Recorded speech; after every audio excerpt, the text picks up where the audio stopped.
Welcome to Soccer Gaming and welcome back to the Kansas Jayhawk Dynasty Rebuild. And in this episode, we're going to basically go through the rest of the college football playoffs. We lost last week in the college football playoffs against Ohio State. We're going to check out the rest of the bracket and go and crown a national champion. We're also going to start doing some offseason stuff and probably get through the whole offseason in this episode. So you're not going to want to miss that. Stick around.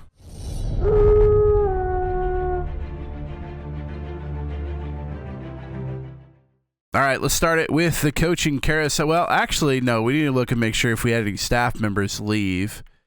I don't think we did, but we need to at least check. No, so we had both of them stay, which is great for us. I mean, I'm not upset about it just because we're really wanting some help with the recruiting. We are kind of all in for the scheme guru. We need some coaches that are going to help us recruit some elite talent. So, you know, that's what we kind of have here. And we're going to just keep rolling on through. It's easy since no one left. So let's take a look at the college football playoff bracket. Ohio State beat us. Ole Miss won by 1 point against Notre Dame. I wonder if a missed point after attempt was the difference in that one. How did they? I want to see how they got it. So in the sixth, they got 6 in the fourth quarter. Probably 2 field goals, I'm assuming. I guess we find out. We go to here, and then we go to kicking, field goal made, field goal attempt, extra point made. How did they? I don't understand. Did they go for 2 to win it? I wonder if they went for 2 to win it. 2-point conversion. They did. They went for 2 to win it. Hey, I appreciate the guts. The guts to go for 2 to try to win it all in the fourth quarter. When did they? I wonder when they. It's not going to show me.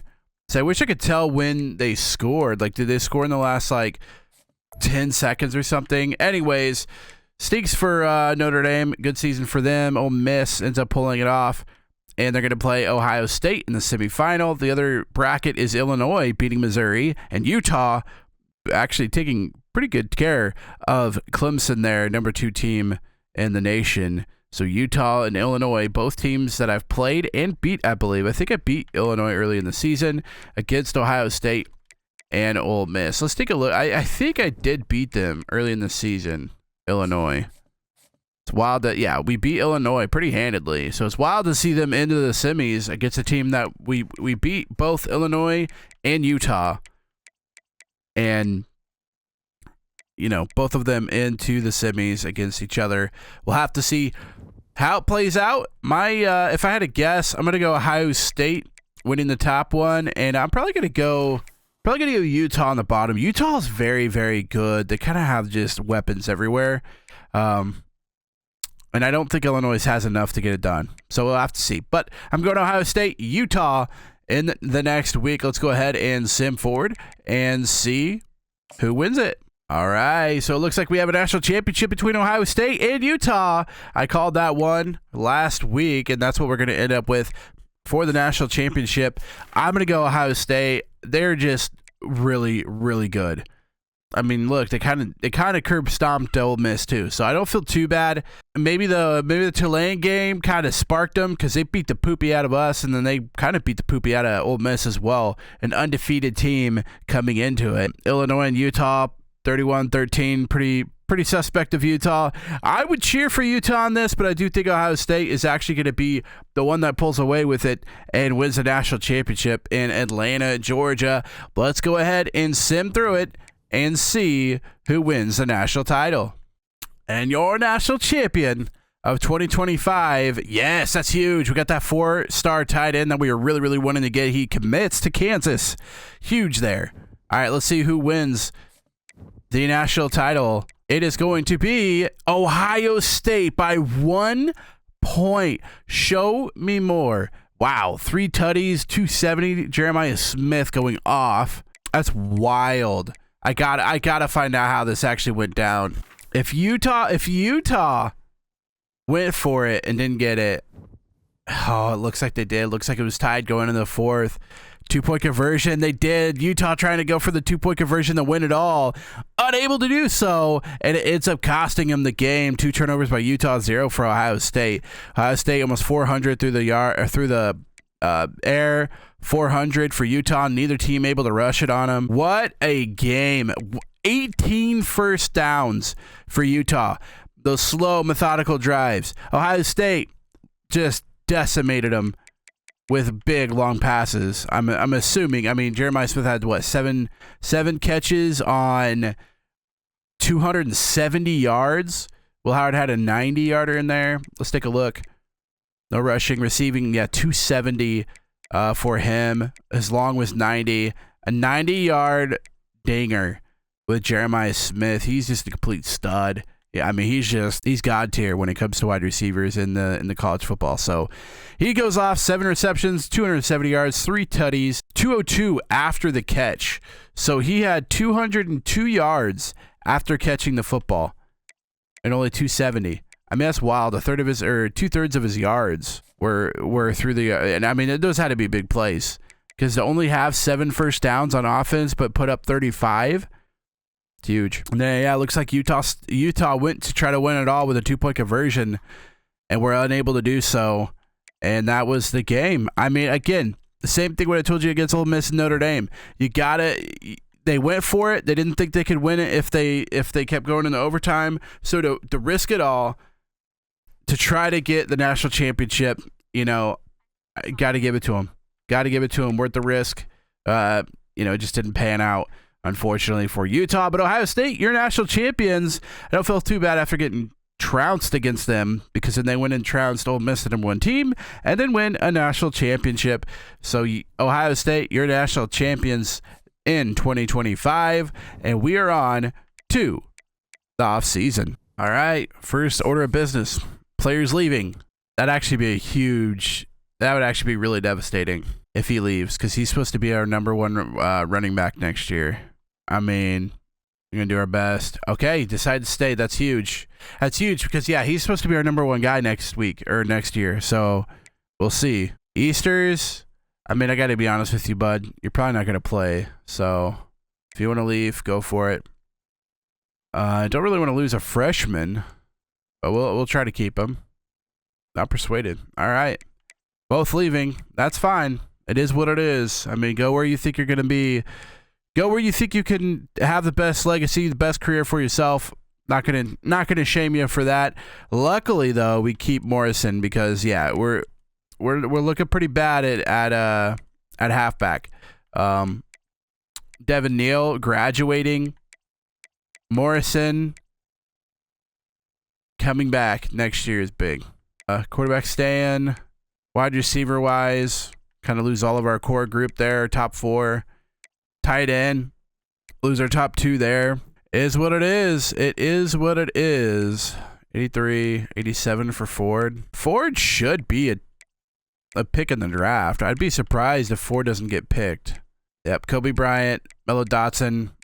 I would say second round picks for them. Those are the players leaving for Kansas. Hopefully that opens up some room for some transfers to come in and help us rebuild this program as well. I mean, I say rebuild. We made it to the college playoffs, but the next 2 years are very high senior and junior. So we're going to be losing a lot of core group of guys that kind of kept this team together this last year. And so next year and the year after are going to be really crucial to keep the influx of good players coming.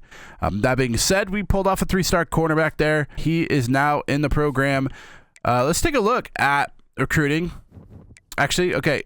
Draft results first. Okay. Where are we? Draft results. So Devin Neal goes to 2nd round, Kobe Bryant 2nd round, and Mello Dotson in the 4th. So 3 guys go pro there for Kansas this year. Transfer portal offseason recruiting. Let's check it out.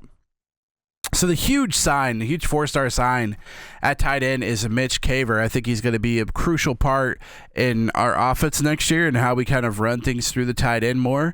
This year we had Jared Casey doing that. And he did well. He really did. But there's just some things that kind of limited Jared Casey from kind of being that next step of tight end. And one of it was kind of his size, route running ability, all that stuff. And Caver kind of brings that in. 6'6", 250. I mean, he's a big dude. He's going to be a big target for our tight end position. Cornerback-wise, I mean, you saw 2 corners just go pro. We're bringing in another 4-star in Winbush. None at left guard. Blizzard is going to be, I believe, a running back for us at 5'11". Pretty quick guy. awesome last name, by the way. 88 speed, 88 acceleration. So he's going to be a crucial part in building that halfback for the future. Dallas Lee, a wide receiver. We really need wide receivers in. Kind of lost out on Stubbs and Kadu, which were big wide receivers that I thought we needed to get. We didn't get them, so we're gonna have to go out and make sure that we kind of get the wide receivers we need for next year, because wide receiver is a big crucial part of it all. We got Theo Burns, tight end, couple left tackles, 3 stars, a 3-star center, 3-star left end, 3-star defensive tackle, 3-star middle linebacker. Son was a guy that we really went after a lot. We felt like the way he plays and everything was kind of how we wanted to run it from now on. So pretty good from him to get him. A couple of guys we still want to get. Street just signed, so it's huge to have that 3-star sign there at the end. And yeah, that's going to be pretty much, I wouldn't say it, but that's pretty much the main group of people currently before the transfer portal. Let's take a look. I want to see what everything is for the transfer portal, where we are. I think we were 37 before or 27 before. Right now we're 25, so we must have been 27 before. Dropping in at 25 with the recruiting class. Love to see that. I don't think that we're going to be a top 10 recruiting class anytime soon, but you gotta go forward. If you're 100 in the recruiting battle every year, you're not going to win. You're not going to stay winning, at least. So, anyways, let's go ahead and take a look at the transfer portal. I'm going to have to drop a few people, see what we got. Ooh, a 5-star center from Missouri wants to come to Kansas. That'd be huge. It really would be. We'll see. I'm sure Ohio State's just going to take him right away, but it's worth going after, I guess. I guess some pretty decent guys wanting to come, I'll be honest with you.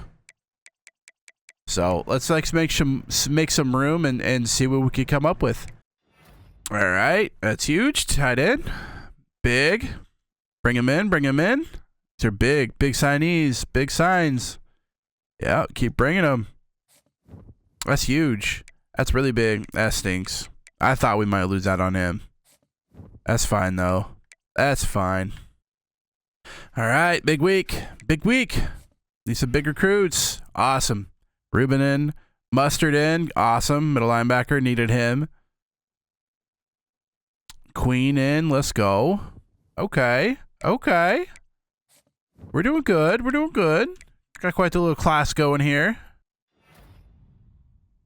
All right, Bean. All right. Love it. Keep them coming. All right.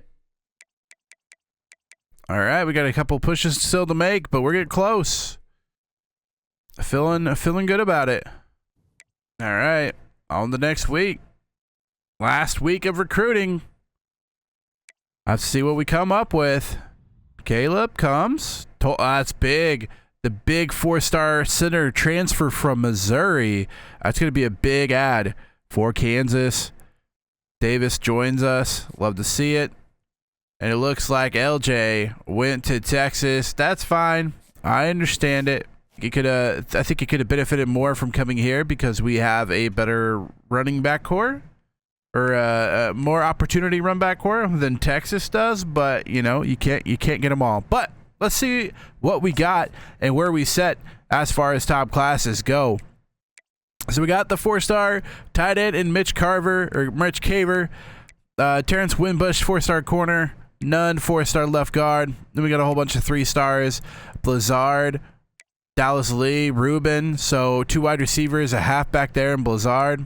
Tight end wise, we got Burns, Scruggs. Both I think are going to be good to add with our tight end group we already have. Left tackle, 3-star Alex Davis, 3-star Lasco, 3-star right guard Studdard. Ricky in the center, and then we got that transfer center here at the end. I'll show you the 4-star from Missouri. Tim Strong, left in Way, Jewel, defensive tackle, Alex Sun at middle linebacker. Did not get him, unfortunately. Mustard, the Marquez Mustard. He's actually pretty good. I liked what we saw from him, so hopefully one of them two comes in and makes a difference for us. Pretty early, because our linebacking core needs some up and comers is really what it needs. So, Lee Bean, corner, street corner, free safety, Stacy, free safety, Baguette, strong safety, Renaud and Hunt. Hunt a late ad there in the season. We did get our kicker that we wanted in John Manziel. Very, very strong leg from him. Then we go to the kind of the guys we get at the end here. Queen at left tackle, 3-star. Trey Leonard, which I believe is a running back. Yes, says yeah, he's a running back. So running back in Trey Leonard. Tucker McCaleb, halfback. Wide receivers, we kind of needed a couple there at the end, and Canty and Jared Davis. Jared Davis, kind of a big ad for us. 92 speed for him, 93 speed for Canty. So we do have kind of those speed guys at wide receiver now. Alex Streets, kind of a late ad at punter, just because we might as well start getting our punters young and building them in, so that way that when they're junior, senior, they're ready to start and play for us. Free safety, and then we added the transfer Connor Tollison from Missouri, transferred from Missouri. He's a junior. Development trait is a star, so hopefully we could develop him really, really well, and he could be a big part of that running or our offensive line and stuff. LJ Martin, not able to make it to us, but honestly, it says impact as development trait. I would love to see what he is at Texas, what he ends up being, but I felt like he would definitely be beneficial to us, but he's not end-all be-all type of thing. So that's what we did for this year. 32 signees for Kansas. Let's take a look at the top classes. We were 27.